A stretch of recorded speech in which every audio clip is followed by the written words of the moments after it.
There is a jar on my kitchen windowsill with about $1 of powder in the bottom of it. And every aphid and every cabbage worm on this farm dies inside of a day of when I decide they should. But the powder is not the part that matters. What matters is that for 11 years, I sprayed the wrong thing, and every single year, the bugs came back thicker. And the reason why is the one thing nobody in a garden center will ever say out loud. So why would spraying more make it worse? It was 20 past 5 this morning, still gray out, dew on everything. I walked the kale row the way I do every morning from May to October. Coffee in the left hand, right hand free. That is the whole toolkit. Third plant from the end, a leaf curled under at the edge like a fist closing. I turned it over with my thumb. The whole underside was black. Not dirt black, moving black. Aphids packed shoulder to shoulder, hundreds of them on one leaf, and a line of small brown ants running up the stem to meet them like a road crew heading to work. My name is Miriam Byler. I am Amish. I keep 3/4 of an acre of vegetable garden and a small orchard, and I have fed a family of 9 off that ground for 31 years. What we do not eat goes on a table at the end of our lane. If the cabbage goes, we do not eat cabbage. There is no store run to fix it. Let me tell you about the year I lost the whole brassica bed. My 6th summer with this garden, 42 plants, cabbage, broccoli, kale. I went out one morning in the middle of June and the leaves looked like lace, chewed to the veins. Green worms the size of my little finger lying flat along the midrib where they are almost impossible to see. And underneath, aphids, thick, sticky. The leaves shined with honeydew where the aphids had been feeding. I did what a scared person does. I got a ride into town, bought the biggest bottle on the shelf, and sprayed everything. Twice in 1 week. It worked. 3 days later, the bed was clean. I stood there feeling like I had won something. 10 days after that, the aphids came back, and there were more of them than before. Quick word before I go further. The old methods my family uses, there is more of it than fits in any one video. I gathered the whole of it into a book you can buy in our pinned comment below. The book is the long version. If you want it, it is there. I will not mention it again. I lost 29 of those 42 plants.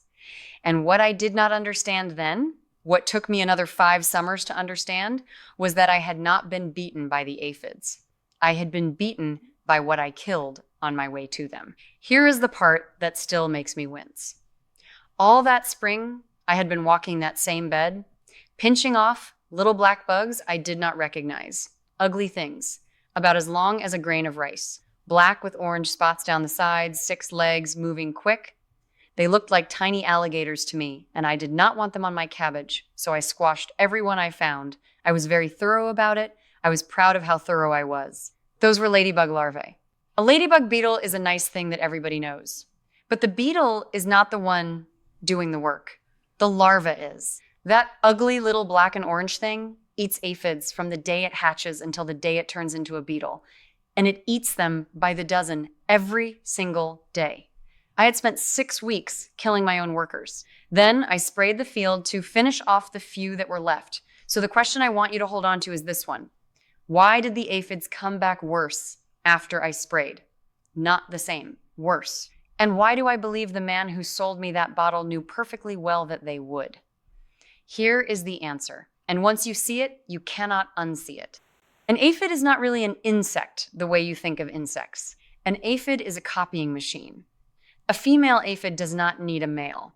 She gives birth to live, young, already formed, all of them female. All of them exact copies of herself. And here's the part that ought to stop you cold. Those daughters are already pregnant when they are born. There is a generation inside her, like those wooden dolls that nest one in the next. What that means in plain terms is that an aphid can be a grandmother in about a week. One female left on one leaf can be a colony by the time you come back Saturday. Now put a ladybug larva against that. She hatches from an egg. She takes 2 or 3 weeks to grow. She is one bug, and she moves slow, and she does not make copies of herself. So when you spray a bottle that kills everything, both sides die, but only one side comes back fast. The aphids are rebuilt from a handful of survivors in 9 or 10 days.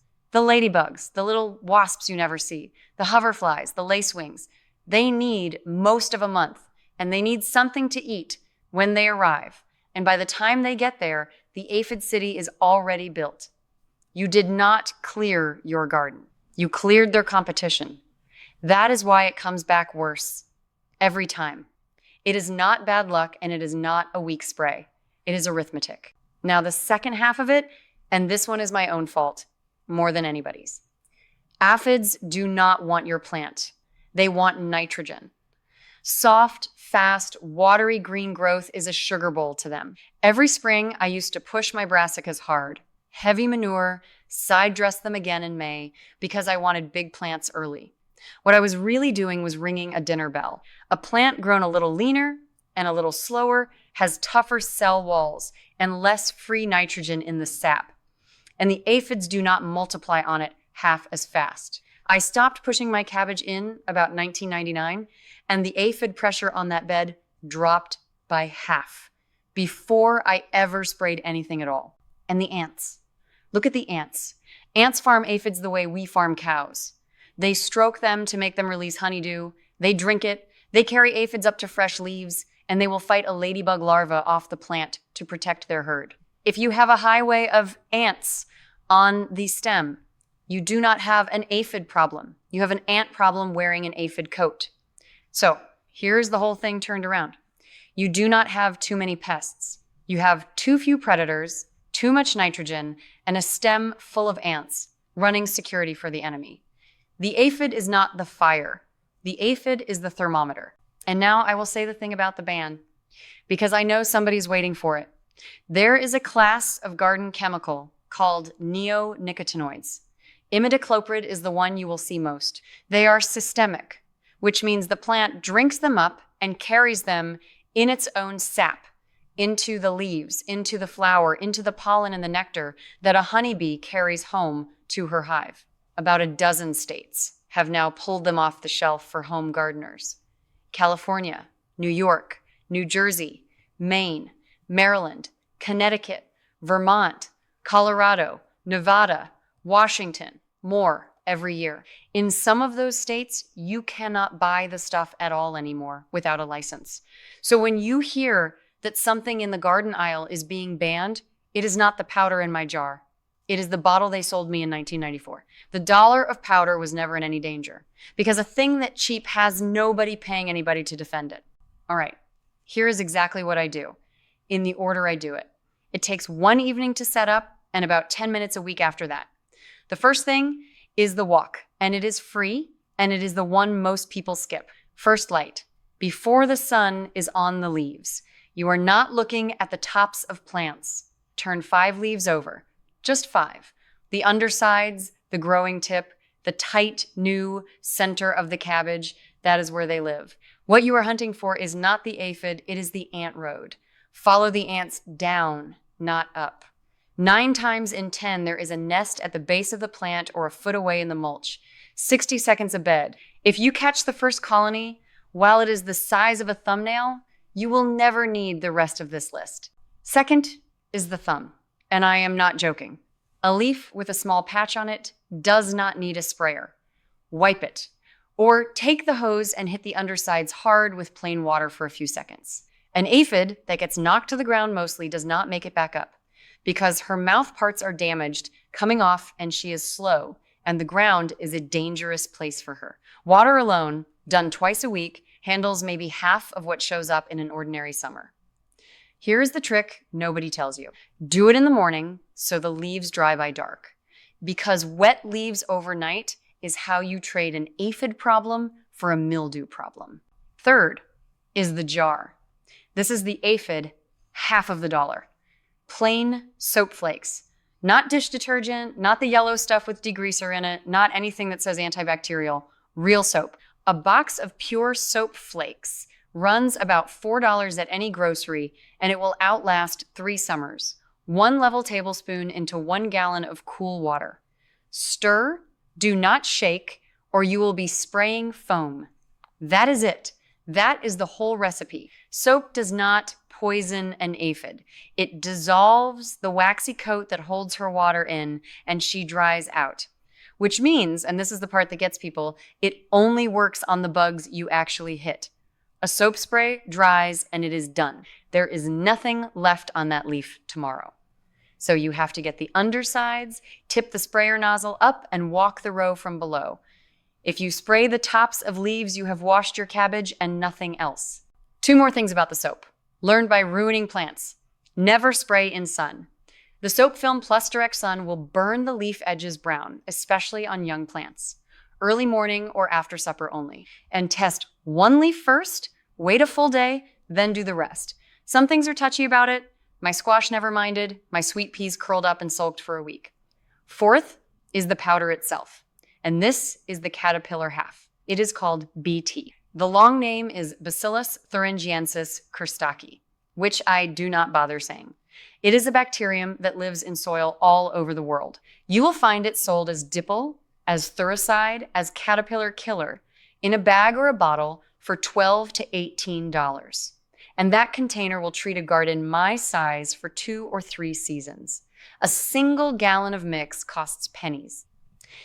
Here is what it does. A cabbage worm eats a leaf that has BT on it.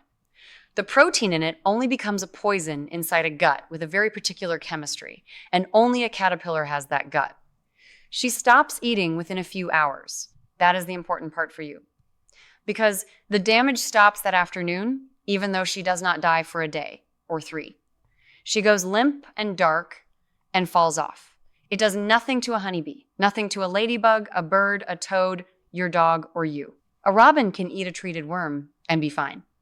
Germany and Canada and half the states in this country have sprayed it over forests by the airplane load for 50 years. But it is not harmless, and I will not tell you it is. BT kills every caterpillar that eats it, and that includes the ones you want. Monarchs. Swallowtails. So you never spray milkweed, never dill, never parsley, never fennel, never carrot tops gone to flower. Those are nurseries. You spray the cabbage and the broccoli and the kale, the plants that are actually being eaten, and you leave everything else alone. A person who sprays BT over a whole yard has done real harm and thought they were being gentle. Mix it at whatever the label says, usually a spoonful or 2 to the gallon, spray at dusk. Sunlight breaks BT down in 3 to 7 days, so an evening spray gets you the full run of it. And you will want to go again in 7 to 10 days and after any hard rain, because eggs are still hatching behind you. Here is the trick that makes it all one job. Put your tablespoon of soap flakes in the same tank as the BT. The soap is a spreader. It breaks the water tension, so the mix clings to a waxy cabbage leaf, instead of beating up and rolling off. And while it is sitting there, it kills the aphids on contact in the same pass.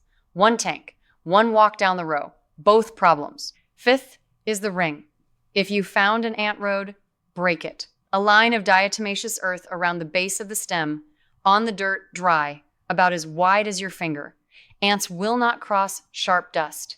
But hear me on this. Diatomaceous earth is not selective. It cuts up any soft insect that walks through it, and that includes a bee that lands wrong. It goes on the ground, at the stem, never on a leaf, and never ever on a flower. Reapply after rain. Chalk works too, and chalk is safer. 6th is the row you do not touch. Along the end of my brassicas, I let dill go to flower, and sweet alyssum, and a strip of buckwheat. Those tiny flat flowers are the only thing the parasitic wasps can feed from, and those wasps are so small, most people have never seen one. They lay eggs inside aphids. That is where the little tan mummies on your leaves come from, the swollen, crispy ones. Do not wipe those off. Every mummy is a wasp being born. If you see mummies on a leaf, put your sprayer down and walk away from that plant. The garden is doing it for you.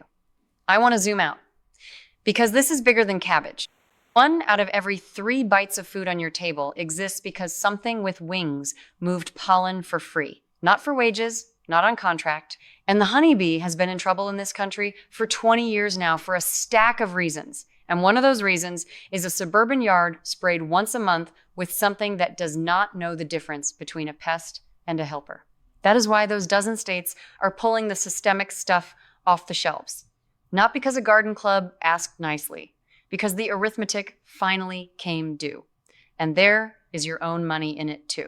A season of bottled spray runs $60, $80, and it renews itself every year forever because it keeps killing the thing that would have made it unnecessary. A box of soap flakes and a bag of BT is under $25, and it lasts 2 or 3 years. That is the whole difference. One of those is a purchase. The other is a subscription, and you were the product.